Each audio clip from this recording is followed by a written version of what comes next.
Is my mom all settled into our place? Jake questioned, having made the decision to move his mother into our home without even considering my opinion. All the preparations for the move have been thrown onto my shoulders. Yes, she's all settled in. I've just finished sending all my stuff back to my parents' place too, I answered. What? He was clearly taken aback, probably never expecting that I'd move back to my parents' home. After the initial surprise, a snide laugh escaped his nose as he looked down on me. What are you talking about, Ashley? You can't possibly live on your own. Little did Jake know about my determination, how much I've been earning on my own lately. You, spending all day staring at a screen on your phone or computer? You can't possibly manage on your own, Jake sneered. Well, I'd just have to show him, wouldn't I? There's no way I'm turning to him for help anymore. I'll prove that I can survive on my own. My name is Ashley, and I'm 46 years old. I've been married for about 20 years. There are no children between my husband and me. My husband, Jake, an elite banker, has a penchant for fussing over details, whether it's his personality or his profession. He seems to still adore his 56-year-old mother. My mother-in-law lives alone at her house that is a distance from us. My father-in-law passed away 3 years ago.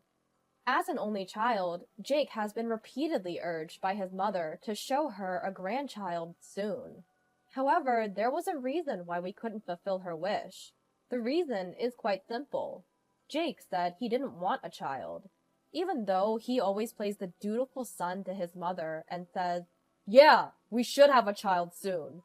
Whenever the subject of children comes up, when it's just the two of us, he changes tone, saying, "I said that in front of Mom, but having children is just a hassle. Well, I don't need that." So here we are at our age, childless. If we decided to have a child now, it would be a high-risk pregnancy. The risks are obvious. So at some point, we just gave up on having children. Plus, I think somewhere deep down, I didn't want a child with Jake. There were plenty of reasons to feel that way. For instance, when I went to introduce myself before we got married. "Hey, Ashley, I don't think you're a good match for Jake. The banker's wife should be more, this won't last long," she whispered to me so Jake wouldn't hear. But to Jake, she would say sweet words like, "As long as Jake is happy, that's all that matters." It's exhausting dealing with two-faced people like her. It was the same about not having children. "I want to see my grandchild soon. When will you show me?" "I know, Mom. I'm sorry. Ashley says she doesn't want any," Jake would say, blaming it on me. I gradually started to dislike Jake, who put the blame on me when he was the one who said he didn't want children. I don't know if it's because he loves his mother so much, but I wonder if this is what people call a mama's boy. His mother's words are absolute for him, and he won't stand up for his wife, me. "Ashley, why don't you want children?" "She said it's because it seems like a hassle to have them." "Well, you're such a cold person. Jake, are you sure you want to be with this woman?" "It's fine. If I weren't here, Ashley couldn't survive. It can't be helped." "Oh, how kind of you, Jake. Ashley, you need to thank Jake properly." "That's right. Who do you think is supporting you?" Yes, they would laugh at me together. And it wasn't just that. They did the same about my mother. "Ashley is such a terrible person. I bet the person who raised her is even worse." "Yeah, they say the apple doesn't fall far from the tree." That's absolutely true. Jake is just like his mother. But I couldn't stand them talking ill about my own mother. I should have spoken up at the time, but I was too preoccupied with taking care of my father-in-law. While I was there, I was in charge of caring for him. My father-in-law couldn't do anything on his own. He was suffering from a rare disease where his muscles were gradually stiffening. As a result, my father couldn't manage to eat or eliminate on his own. When I wasn't around, I didn't know if my mother-in-law looked after him or if they had a caretaker visiting.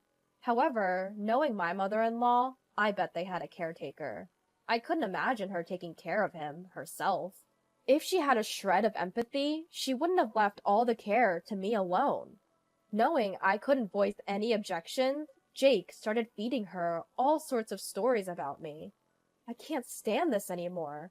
I don't want to continue this marriage. I want to leave. I had every reason to think so. I can't believe I've endured it all until now. Aside from the things I've shared so far, there are so many other things they put me through, all of them unpleasant memories. Even when my father-in-law died, my mother-in-law was laughing and remarked, "Ah, it's finally over. We don't need to waste our money anymore, and I can relax now." Those aren't the words you use for a husband you've spent years with, especially when she hadn't done anything herself. I was the one who was taking care of him, all alone. Her comments about the money not being wasted probably means she had hired a caretaker after all. It was because of her character that I no longer wanted to be called her daughter-in-law. However, Jake recently spoke to me about her. Apparently, she's showing signs of dementia. When I asked to what extent, he said she started to forget things more often. Upon hearing this, I thought it was probably in the early stages of dementia. I suggested that it might be better for her to move into a nursing home, where professionals could care for her. But Jake sighed in annoyance. "Don't you have any empathy? You live in our house, so you can take care of her here. That's all there is to it." What was he even talking about? I was busy too. "All you do every day is housework. If that's the case, you can take care of my mother." "I'm busy too. Besides, after all she's put me through, do you think I want to take care of her?" "You're such an unpleasant woman. Anyway, my mother will live here. This is final. No objections."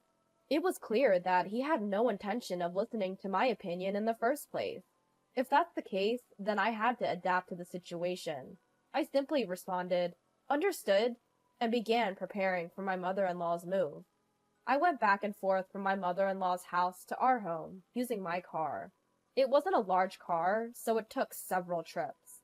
The distance from her house to ours was an hour's drive, one way. It was exhausting to rush around and pay for gas on my own, but nobody was there to help me, so I did it all by myself.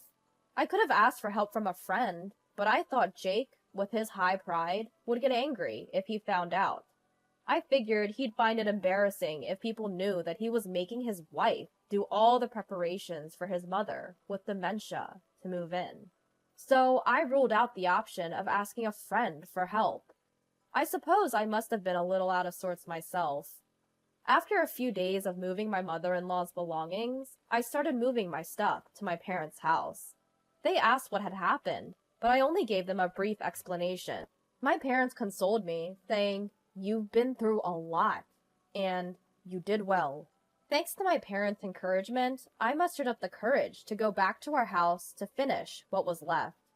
My parents told me I didn't have to go back, but I said, "I can't leave things unfinished," and left my parents' house with a smile.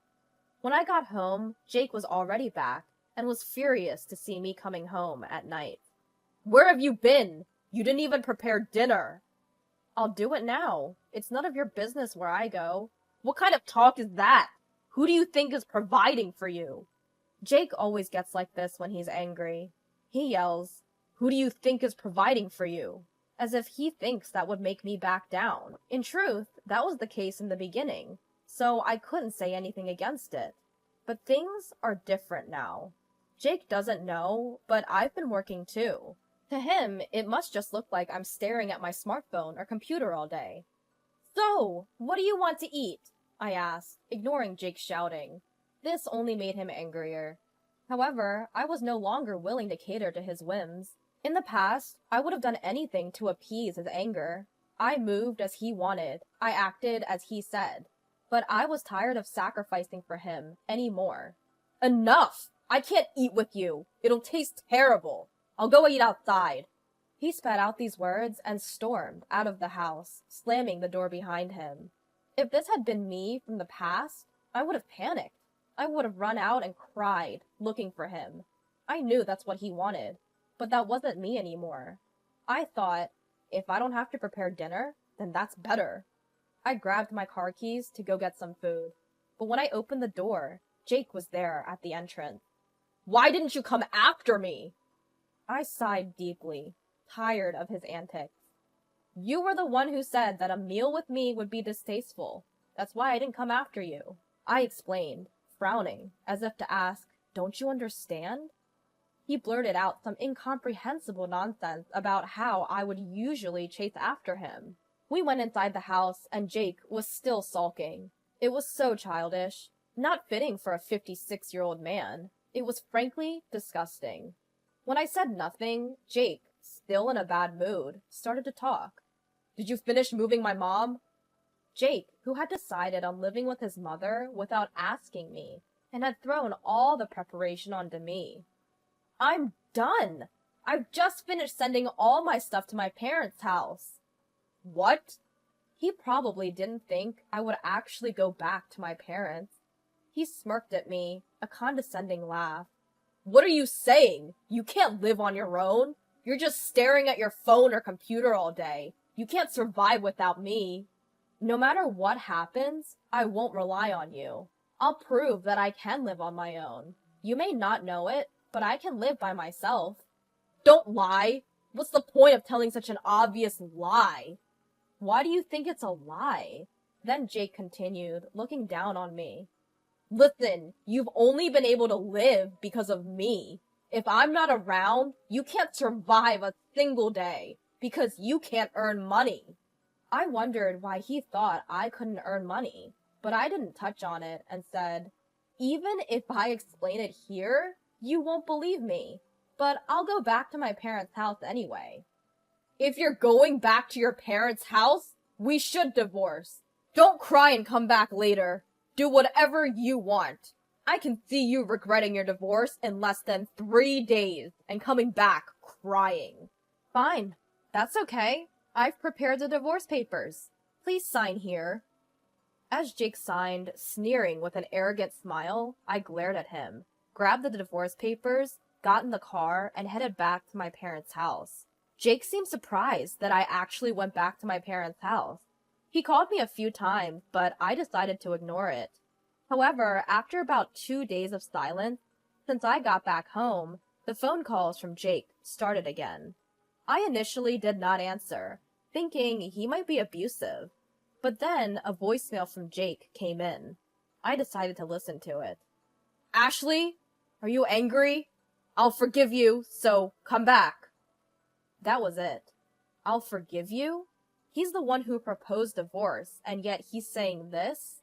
If you think about the situation, it's me who should be forgiving Jake, not him. Of course, I would never forgive him.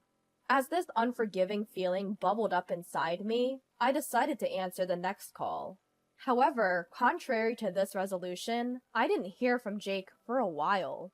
I thought he had given up, but then the phone rang. It was 2 weeks after the day of that voicemail message. Hello? Ashley?